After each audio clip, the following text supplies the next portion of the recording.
One of the toughest things out there is turning a really great idea into a real, actual plan.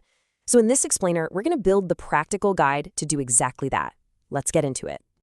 You know that feeling, right? You've just wrapped up a huge project, or maybe you've come out of an amazing brainstorming session. There's all this energy, all this excitement, and then what? What actually happens next? And honestly, this is the make or break moment. It's the exact point where amazing ideas either take off or they just get completely bogged down in what people call analysis paralysis. And the only thing that separates the two is a clear, structured plan. Okay, so that's where action planning comes into play. It's basically a framework designed to get you from that fuzzy what-if stage to a super clear what's next. Think of it as the bridge that gets you from that flash of inspiration all the way to actually getting it done. So, at the heart of this whole thing are 4 different time horizons. It's basically a roadmap that guides your actions from this exact moment all the way out into the future. All right, so here's what that map looks like.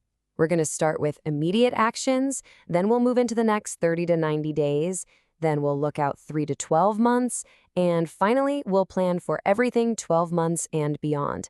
When you lay it out like this, it's way harder for things to fall through the cracks. So let's kick things off with the most critical parts. What are you going to do, right now? Capturing that initial momentum is absolutely everything. Because let's face it, procrastination is the ultimate dream killer, so we start with tangible steps you can take today. When it comes to these immediate actions, you've got to ask 3 simple but super important questions. First, what are the specific tasks we need to do? Second, who owns each one? And third, when is it due? The second you answer these, boom, you've got accountability, and vague ideas suddenly become real assignments. Okay, so once those first few dominoes are falling, we can zoom out just a little bit to the next 30 to 90 days. This is all about building on that first burst of momentum and setting some really clear goals for the next quarter. And what I love about this part is how specific it forces you to be. You're not just vaguely setting goals. You're defining exactly what experiments you need to run, what resources you'll need to pull it off, and, this is a big one, what successful actually looks like. All right, let's keep moving. Next up, the medium term. Now we're looking out over the next 3 to 12 months. This is where we shift gears a little, from the nitty-gritty daily tasks to the bigger, more strategic plays. This is where those bigger pieces of the puzzle start to fall into place. Are we talking about a major product overhaul? Or maybe you need to go out and secure a key partnership or a round of funding. This is the time frame for making those kinds of significant moves.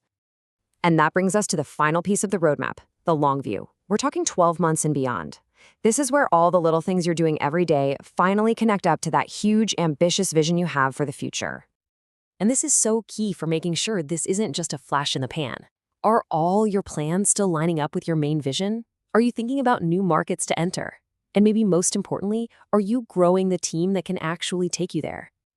Now look, a plan that only accounts for sunshine and rainbows, that's not a great plan. You have to prepare for what might go wrong.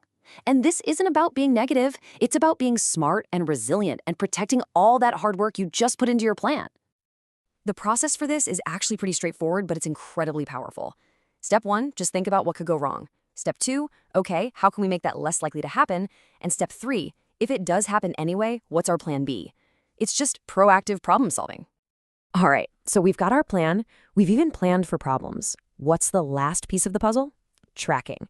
Because a plan isn't something you write and just stick in a drawer. It's a living, breathing thing that you have to keep an eye on.